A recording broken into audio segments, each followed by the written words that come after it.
Hi everyone, আবার চলে আসলাম একটা নতুন ভিডিও নিয়ে। ভিডিওটা শুরু করছি স্টেশন থেকে।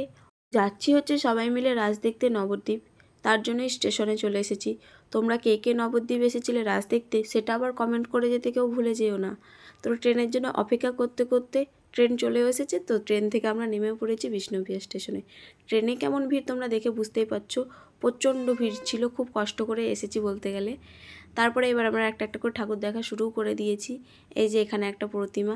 তো সব ঠাকুরের তো ভিডিও করা সম্ভব না, কিছু কিছু ঠাকুরের ভিডিও করেছি। আমরা কিন্তু অনেক ঠাকুর দেখেছি, সব জায়গায় ভিডিও করিনি। আমাদের যেহেতু যেতে যেতে অনেকটাই রাত হয়ে গিয়েছিল, তো আমরা যেখানেই ঠাকুর দেখছিলাম অনেকটা লাইন দিয়ে দেখতে হচ্ছিল। এখানে এই শিব ঠাকুরটা খুব সুন্দর করেছিল। ঠাকুরটা এতটাই লম্বা যে ঠাকুরের পুরো পায়ের নিচে আমরা।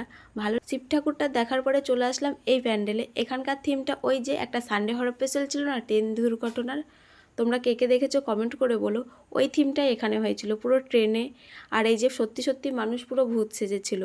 তো ভিডিওটা কিন্তু আমার অন ছিল, আমি ভালো করে নিতে পারিনি কারণ আমি নিজেই ভয় পাচ্ছিলাম। এই প্যান্ডেলটা থেকেও ভয়ঙ্কর ছিল রাজমহল, যেটা ফেসবুক খুললে আজকে শুধু ওটারই ভিডিও দেখছি। কিন্তু ওই প্যান্ডেলের সামনে থেকে গিয়েও আমরা প্যান্ডেলের ভেতর ঢুকতে পারিনি। ওটার লাইনে শেষ মাথা ছিল, বিষ্ণুপ্রিয়া স্টেশন পর্যন্ত চলে এসেছিল। ওখানে ঢুকতে গেলে আমাদেরকে আর বাড়ি আসতে হতো না। তো দেখতে পারিনি, খারাপ লাগছে। আজকে সোশ্যাল মিডিয়া খুলছি, শুধু ওটারই ভিডিও দেখছি।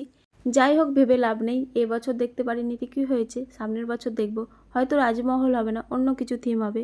ভিডিওটা তোমাদের কেমন লাগলো? ভালো লাগলে লাইক কমেন্ট শেয়ার করে দিও। দেখা হচ্ছে অন্য কোনো ভিডিওতে। সবার লাস্টে চলে এসেছিলাম রেস্টুরেন্টে কিছু খাওয়ার জন্য। টাটা।